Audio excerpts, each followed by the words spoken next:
it isn't fair. It isn't fair when you introduce a friend to another friend, and then those become friends and you're left out. Even worse if it's a boyfriend or a girlfriend. It just isn't fair. It isn't fair when you do a really good job and somebody else gets the credit. Doesn't matter whether it's at church or at work or at school. It isn't fair. It isn't fair when you have an idea and another exploits it.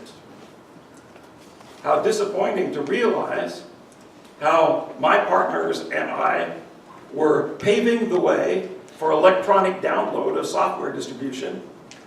And before we got the funding, guess what happened? Valve jumped in with Steam, and they become the de facto deliverer of software. We were hosed. No way we could compete with Valve. It just wasn't fair. We had the idea. We pushed for it. We went out talking to investors about it. And Steam reaped the benefit. It wasn't good for us.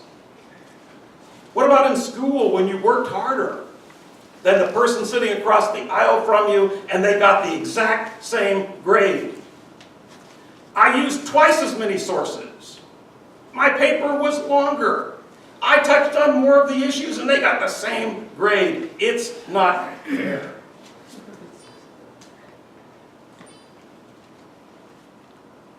Now what have I done? I seem to have lost it, Chris. It's not fair when a person who has done much more in ministry than you gets Lou Gehrig's disease and dies at a much younger age than you. It isn't fair. But that happened to me with a fellow minister last year. It isn't fair when, in spite of your merit, you're discriminated against because you're Asian, you have to have a higher GPA, or because you learn English as a second language, you're held to a higher standard or to a lower standard. It isn't fair when you're discriminated against because of race or gender, because of quotas. It isn't fair. It isn't fair when you give people some money to help them out, and later, because they feel guilty, they treat you badly. Or maybe, as soon as you give it to them, they misuse it, and they spend it on something frivolous when you felt you were really helping them. It isn't fair. It isn't fair when somebody else gets away with something and you get caught. It isn't fair. And what we're going to discover in this obscure chapter of 1 Samuel chapter 23 today is that there were a lot of things for David that weren't fair. But there's something for us to learn from it. So, you remember this? The last time I preached on David, he was hiding out in the forest of Hereth. Remember I suggested it was something like Robin Hood and his merry men hiding in the forest? That's what they were. They were outlaws because the king wanted David dead. And anybody who served David and anybody who followed David. David was accused of treason even though he had done everything he could to fight for Israel. It just wasn't fair that there was a bounty out on his head and that Saul himself wanted to kill him because of Saul's jealousy. It just wasn't fair. Well, to see how unfair it is, let's look at our text this morning.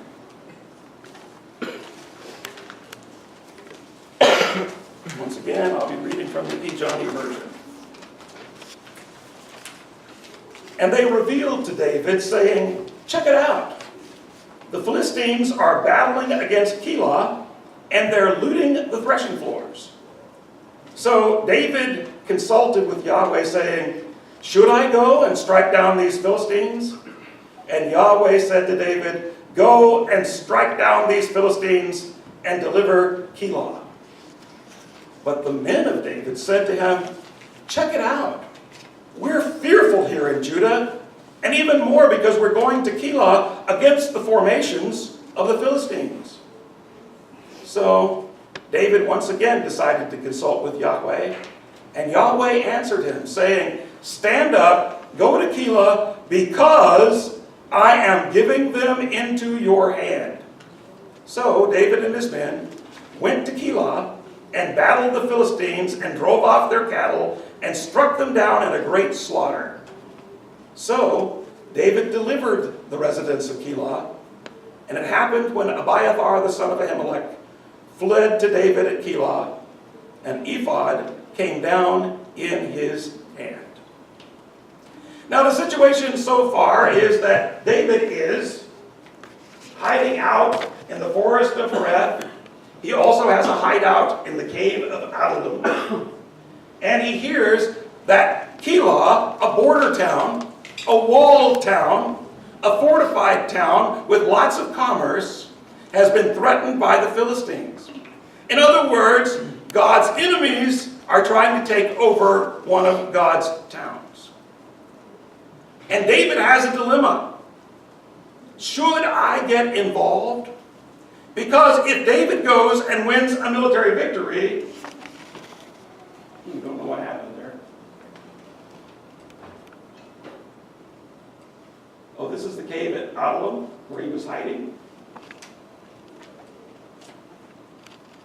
Not far from the forest of Hereth. Now, normally when people are declared outlaws and they're hiding, they have to lay low.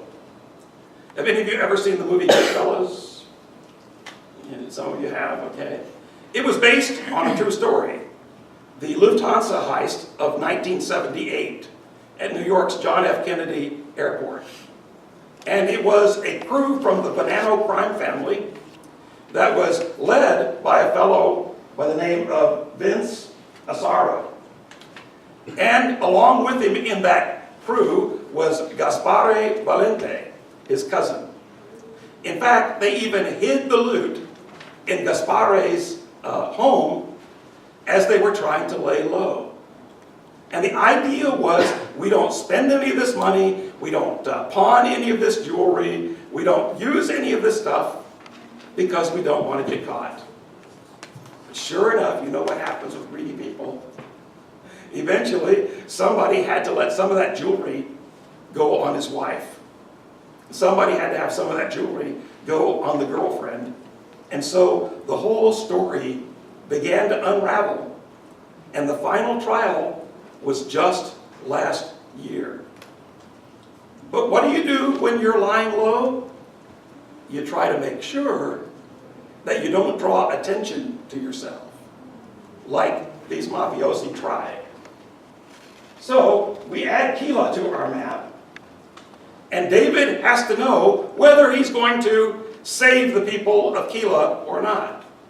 Remember, it is an Israelite city. It's on the border. It's a reasonable distance from Saul's kingdom at Gibeah, but when David attacks the Philistines at Keilah, it's just like he shot a flare gun up in the air, because it called Saul's attention to David. It got his attention, and it brought Saul down. Let's continue with verse 7. And it was revealed to Saul that David was in Keilah. So Saul says, God has cut off his support, placing him in my hand, because he's shut up in a city with gates and bars. So Saul summoned all the people to war to go down to Keilah to besiege David and his men. But David knew that against him Saul was creating evil. So he said to Abiathar the priest, bring the ephod near. So David said, Yahweh, God of Israel, your servant really heard that Saul is seeking to come to Keilah to destroy the city on my account. Will the lords of Keilah hand me over into his hand? Will Saul do just as your servant heard? Yahweh, God of Israel, please reveal this to your servant. And God said, he will come down. Then David said, will the lords of Keilah hand me and my men over into Saul's hand? And Yahweh said, they will hand you over. So David and his men stood up, about 600 of them, and they departed from Keilah, and they went in whatever direction they would go. And it was revealed to Saul that David had escaped, and he held up his departure. So David lived in the wilderness in strongholds, and he lived in the mountainous region of the wilderness of Ziph. And Saul kept on seeking David every day, but God did not give him into his hand. So wait, David risked his life and the life of his men to save these Israelites in the city of Keilah, and it called Saul down upon him, and now God says, if you stay here, these guys are going to turn you over to Saul? Now, why did David risk Keilah? Well, it was a border town at the edge of Saul's rule. If Keilah fell, Philistia got bigger and Israel got smaller. And because Saul was in Gibeah, just north of Jerusalem, it would have taken a while for Saul's troops to get there, even if he had gotten word fast enough. So, David needed to take it on himself. You see what happened? He was more concerned about others than his own safety. Does it remind you of what C.S. Lewis once said? Don't think less of yourself. Don't think that you're less worthy. Don't think less of yourself, but think of yourself less. That is a key thought. That is a key direction. And the reason God didn't give David into Saul's hand is because David was doing what he was supposed to do. He was to protect Israel. After all, like Saul, he was an anointed king, even though it wasn't acknowledged. In fact, he's being more a king than Saul. It isn't fair. What happened? Before taking action, he asked God. That's good. Isn't that what your pastors are always telling you? And your Sunday school teachers and youth leaders? Check with God before you do anything. He did. And God answered him. And when his team was scared, when they weren't sure whether they really wanted to get involved in this, they weren't sure if it was a good idea, David didn't just ignore them. David said to himself, maybe God is speaking to me. Maybe I misunderstood God. And God is speaking to me through my team, through my colleagues, through my friends, through my men-at-arms. Maybe God is speaking to me through those closest to me, those who are risking their lives just like me. So he seeks God once again, this time with Abiathar the priest doing the job. And this time he gets the answer to the question, don't just go down there, but go down there and win, because I'm giving you the victory. The victory is going to come with my strength. So David didn't ignore the people around him like we do sometimes. We say, God told me this, and we just go on. And we don't hear that sometimes God corrects us through our friends. In this case, God says, strengthen the friends. He accepted God's promise of victory, and he led the men into it. And he won.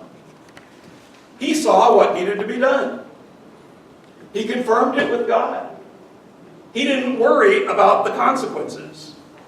That's what we need to do. And he depended upon God for protection. And by the end of the verses that I had read, you heard God didn't deliver him into Saul's hand. God was his protection. Just like we sang in that worship song this morning about not being shaken, and how that God is our shelter and our fortress and our strength. That's what God promised to David, and that's what God did for David, warning him before Saul got down to the city. Now, let's compare King Saul and King David for a moment.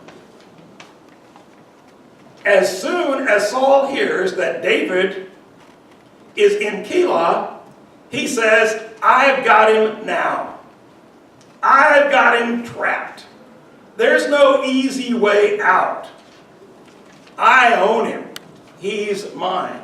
He's cut off from support. The literal verb that's used means to make him a stranger. So what it means is, he is no longer welcome. He is an outcast.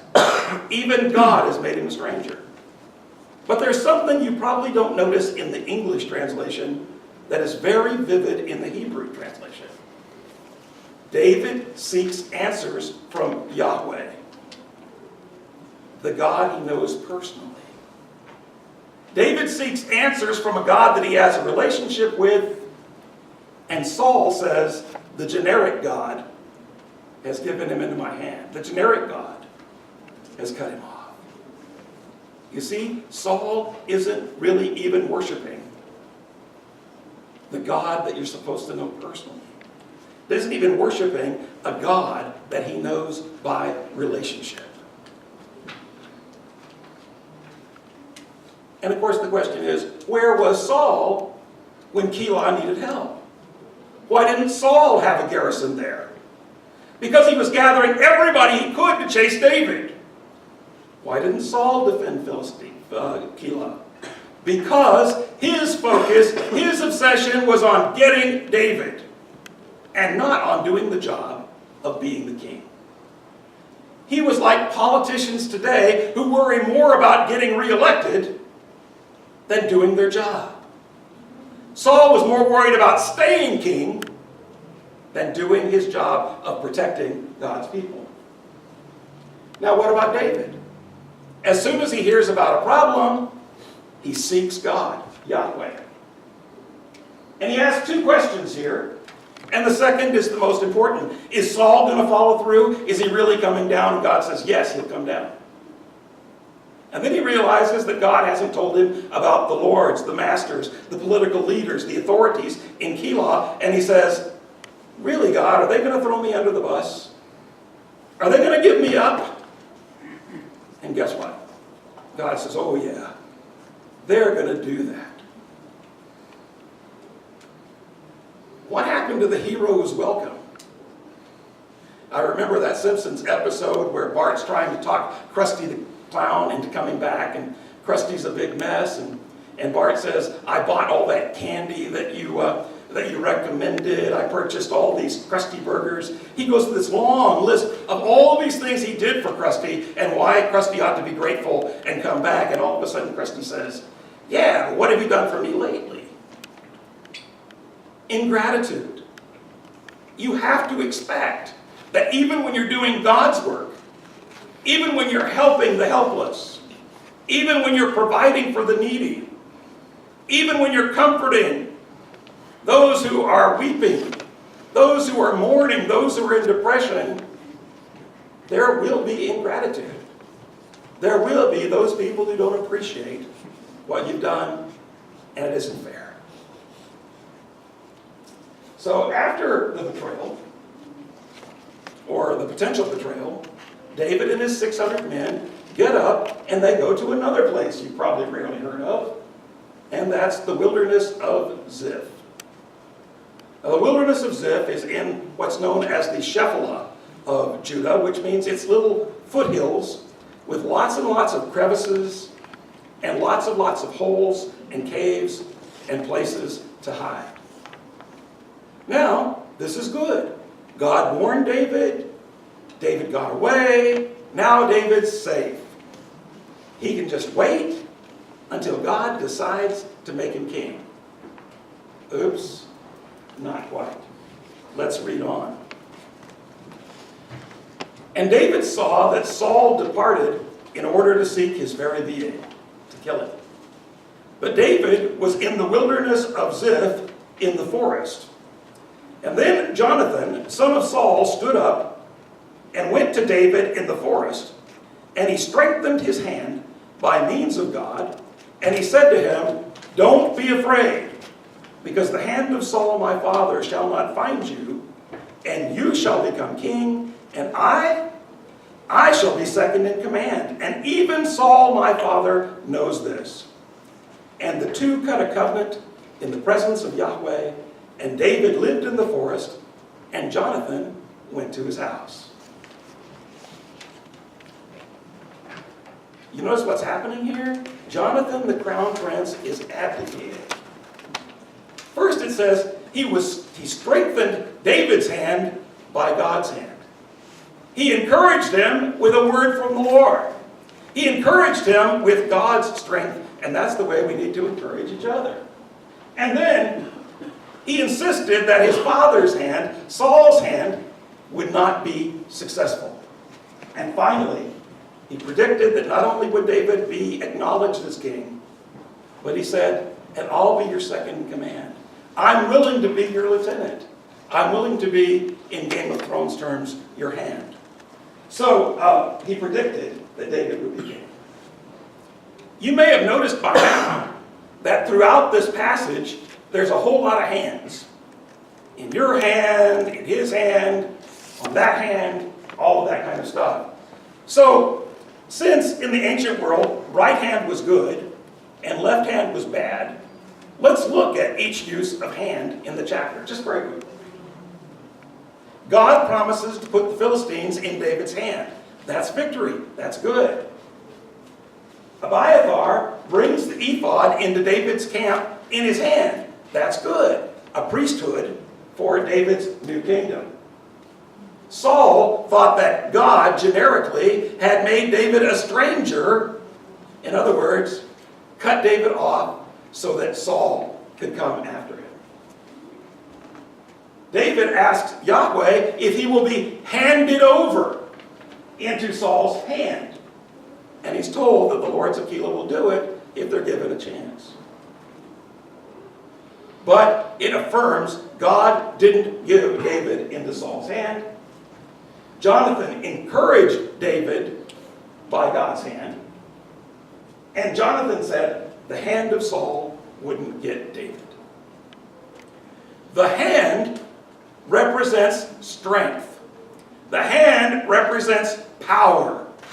The hand represents authority. And there are two kinds of hands here. There are those hands that are strengthened by God and promised by God and guaranteed by God. And there are those hands like Saul where he does everything for himself. Two kinds of hands. Two kinds of strength. Two ways of life. And finally, the Ziphites promise to give David over into Saul's hand. So, David, who's fled from the forest, from Adullam to Keilah to Ziph, has to flee one more time. He flees to Maon. Now, the word Maon in Hebrew means refuge. This was David's refuge when he went to ground.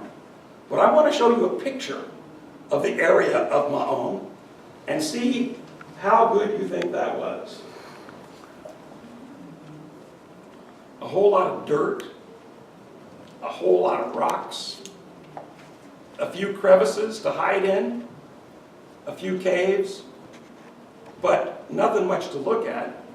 Certainly not a place to make a new kingdom, but that's where David went to ground, at Maon. But it didn't work because Saul was still searching.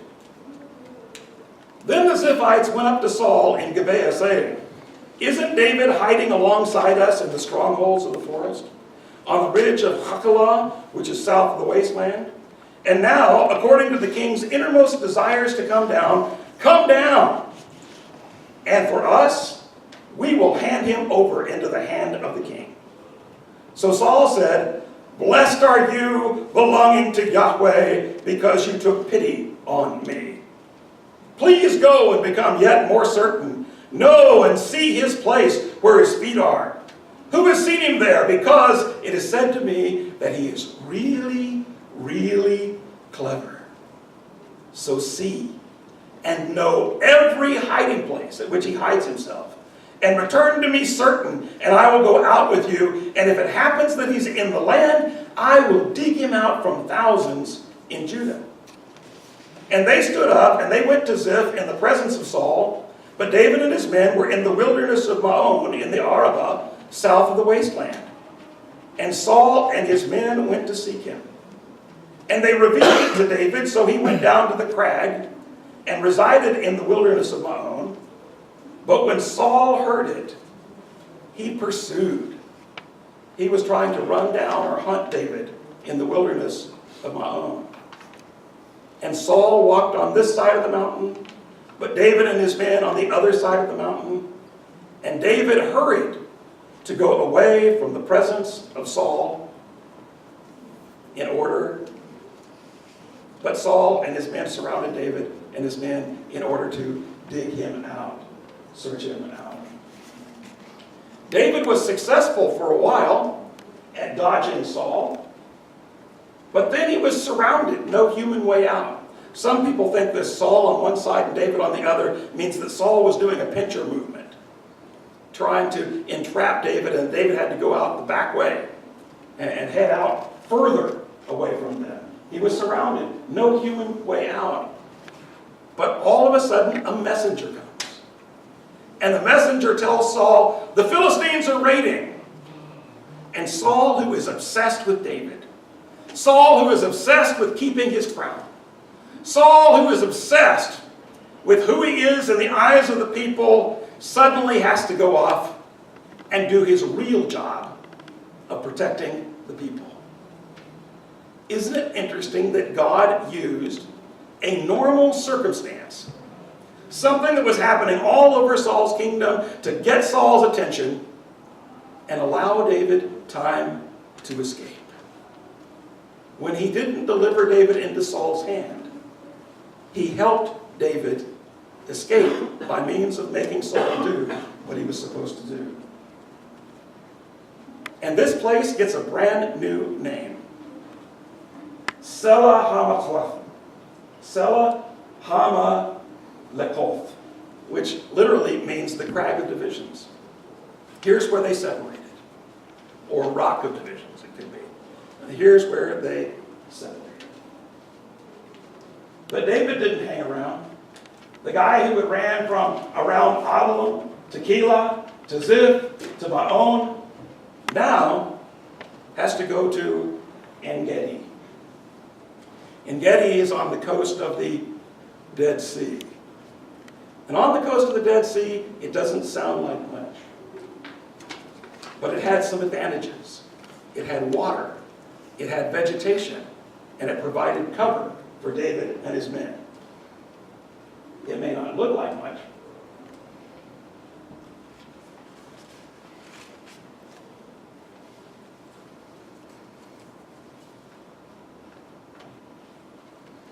You look very carefully in the center of this picture, you may see what looks like a tiny trickle of water.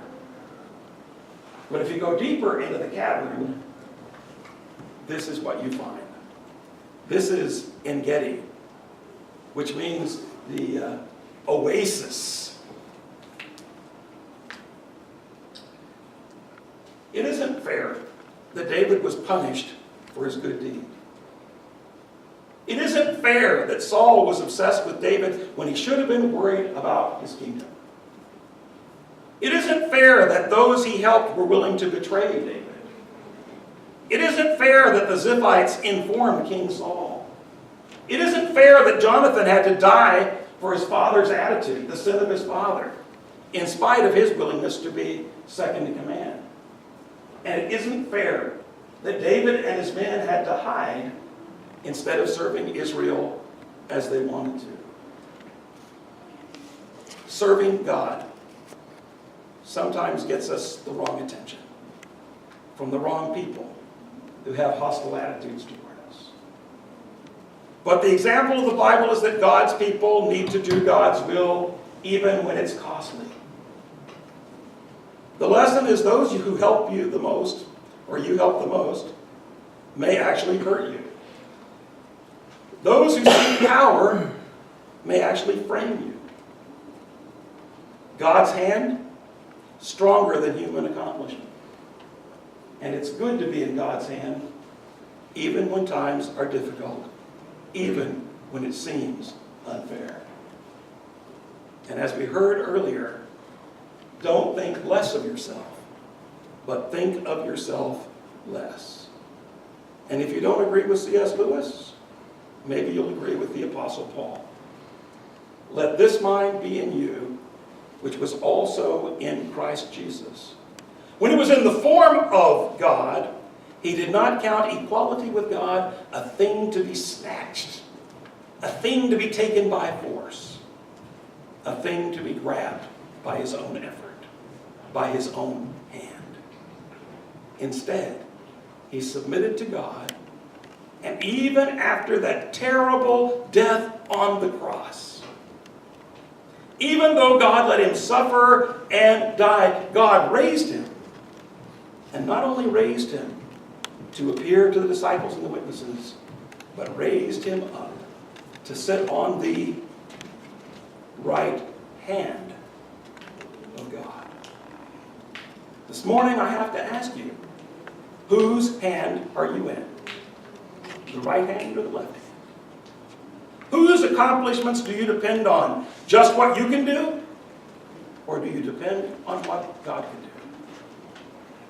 Are you looking at your academic record? Are you looking at your work situation? Are you looking at your talents? Are you looking at your opportunities just on the basis of what you can do? Or also on the basis of what God can do? And the lesson here, when it isn't fair that other people are singling you out, is to realize eventually God will raise us up by his hand. It may not be in this life. It may not be as soon as you want it. It may not be when you expect it. It may not be convenient. But God will raise you up. David kept going from places with resources to places with no resources. And finally, when God helps him escape, he ends up in a place with resources. Water, vegetation, and cover. Let's pray that God helps us find the resources we need to do his will. Holy Father, I know there are some people in our congregation that are sick of hearing about David, and sick of all these little ideas where we compare ourselves with David. But Lord, today I ask that you give us 3 assurances. One is that when we are targeted, when we are picked on, when we are cheated, we will remember that we are in your hand. And 2 is that we should depend upon your accomplishments, your hand, more than our own, even though that doesn't excuse us from doing what we can do. And thirdly, remind us that you will lift us up, even as you eventually lifted David up to the kingship. Lord, how many times have I asked myself in the course of this series of messages, why is this scripture? Why was this inspired by the Spirit? Why has it been saved all these years? Why do I need to know all this? And Lord, I think I need to know it so that I know to depend on you and to think of myself less. God, give us the grace to be able to put this into action. In Jesus' name.